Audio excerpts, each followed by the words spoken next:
Little green men. Is there intelligent life beyond Earth? Scientists are trying to find out. Do you think there are aliens that live on other planets in the universe? What do you think they look like? In science fiction books and Hollywood movies, the aliens are often little green men with long, thin bodies, very large eyes, and hands with only 3 long fingers. They travel in flying saucers. In some movies, like E.T. the Extraterrestrial, the alien is very kind and friendly. In other movies, like The War of the Worlds, the aliens are dangerous. They want to kill everyone on Earth.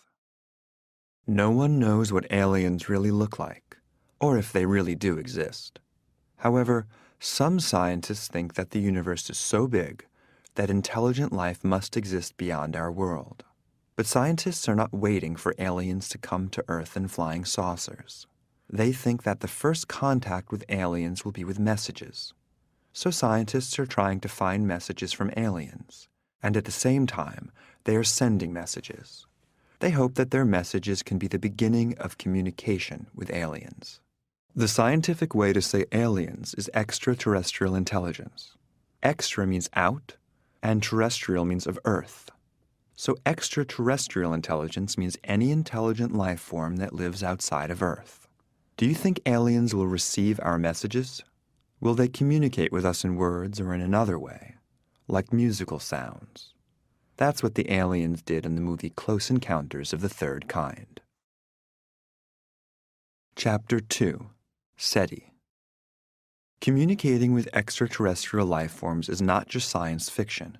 It is real science. In the 1997 movie Contact, a scientist is trying to find proof that extraterrestrial life exists.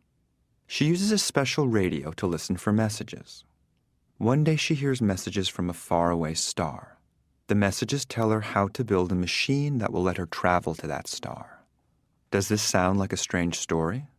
Well, it's based on the work of real people at a real organization that wants to make contact with extraterrestrial life forms.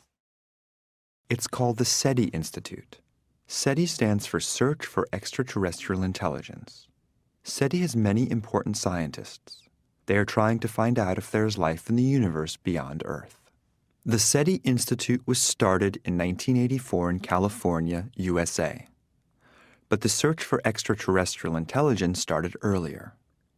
In 1960, a young radio astronomer named Frank Drake started the first search for signals from other solar systems.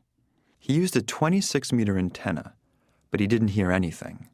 Many other scientists, however, were interested in his research. In 1974, the famous Arecibo message was sent from a 305-meter antenna. It was the strongest message ever sent. The message was a simple picture. Scientists think prime numbers may be easier for aliens to understand.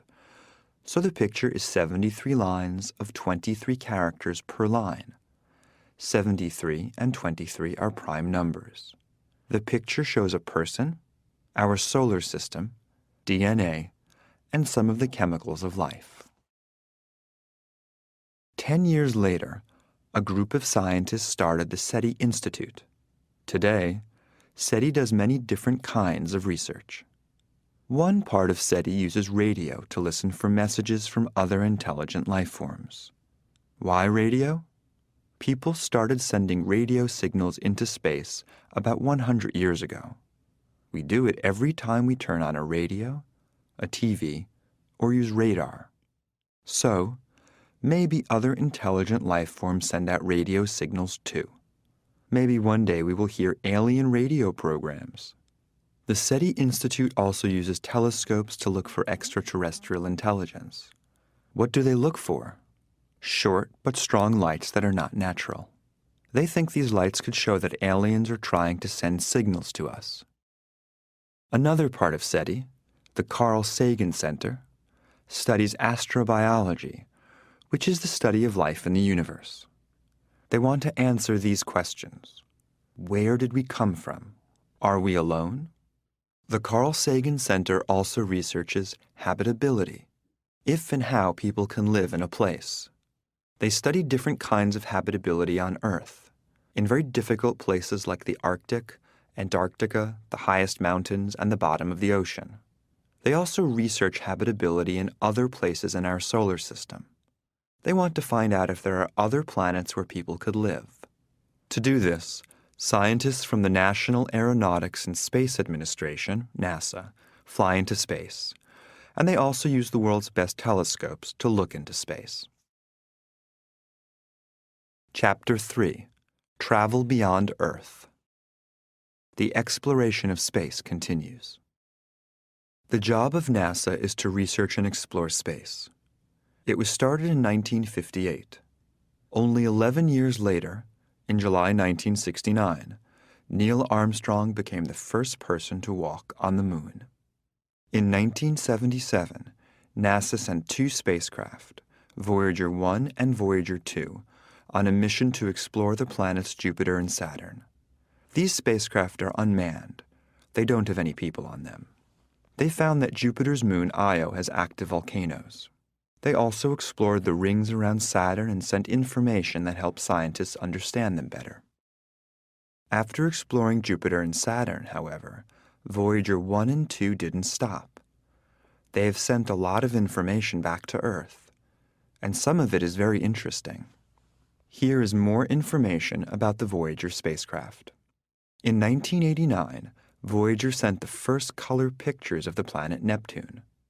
In the beginning, the Voyager spacecraft were going to explore only 2 planets for 5 years, but they have already explored all the large outer planets of our solar system and 48 of their moons. In 1990, Voyager sent the last pictures of our solar system. In 1998, Voyager 1 became the farthest away man-made thing in space. As of 2014, the Voyager mission is in its 38th year. The spacecraft are now past Pluto and out of the heliosphere, the area around the Sun. They are still sending information back to NASA. But what about searching for and making contact with extraterrestrial intelligence? That is a part of the Voyager mission, too. Both Voyager spacecraft have the golden record. It is a greeting to any life forms that Voyager meets. The message is carried by a 305mm record made of the metals gold and copper. Scientists at NASA chose 115 pictures and many natural sounds, including bird songs, wind, and the sea. They put those things on the record to show what life on Earth is like. They also chose music from different countries and times and spoken greetings in 55 different languages. Of course, the United States isn't the only country to explore space and search for extraterrestrial life. Russian scientist Konstantin Tsiolkovsky researched building spacecraft as early as 1883. Research in Russia, and then the Soviet Union, continued, and in 1957, Sputnik 1 was the first satellite in space. The Soviet Union also had the world's first manned spaceflight. In April 1961, Yuri Gagarin, on the spacecraft Vostok, became the first man to travel in space around planet Earth. It took him 108 minutes. Today, Russia still has a space program. It is also one of the countries that work on the International Space Station. Maybe by working together we will find out if we are alone or if there is more intelligent life in the universe. Chapter 4: Is anyone home? How can you search for extraterrestrial intelligence while sitting at home? SETI wants the search for extraterrestrial intelligence to be open to everyone. So they found a way to help people join in. How? With a program called SETI at Home. Here's how it works. SETI usually uses large computers that study data from very big radio telescopes like the one in Arecibo. But these computers don't have enough power to study all the data that they get from the telescopes. They only study the strongest signals. To study all the signals they get, from the weakest to the strongest, they need a much more powerful and much more expensive computer. So that's where you come in. The SETI at Home project wants to borrow your computer when you aren't using it. How can they borrow your computer? They give you a screensaver.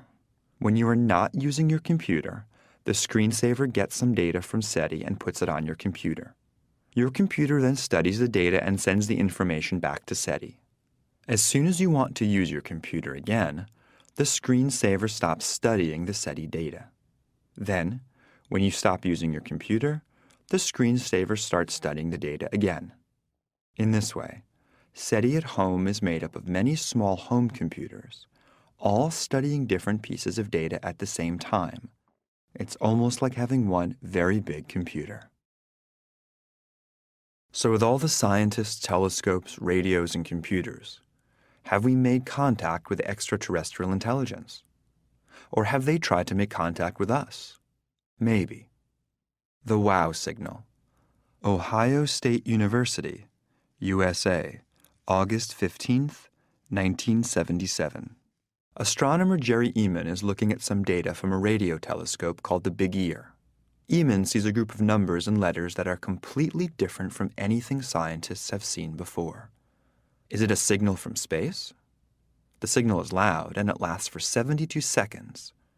Then it stops. Eman writes, "Wow," next to these numbers and letters. Scientists looked and looked, but they could never find the same signal again. Was ET trying to call us? Or was it a wrong number? The Roswell aliens. Roswell, New Mexico, USA, July 8, 1947. A flying saucer falls from the sky and crashes on a farm. Inside the spacecraft are some aliens. A newspaper tells the story. But later that day, the Army says it wasn't a flying saucer. It was a weather balloon. And there were no aliens.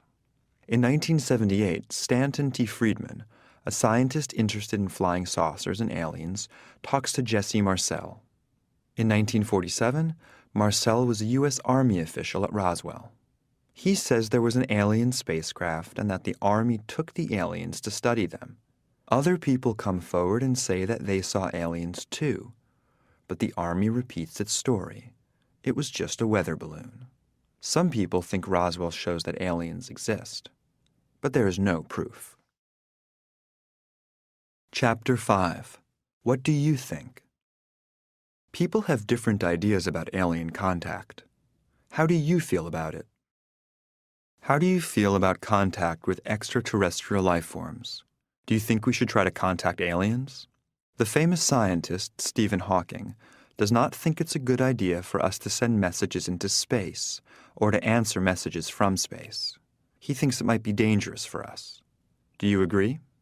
Think about this. You're watching the news on TV. The big story is that scientists have received a message from space. Do you think that's good news or bad news? Why? Now read these news stories. How do you feel about each one? Excited? Worried? Afraid? Interested? Or something else? 1. Scientists at SETI say they got some kind of message from space. It might be an intelligent message, but it might just be electrical signals. They don't know and can't find out. They will have to wait and see if another message comes.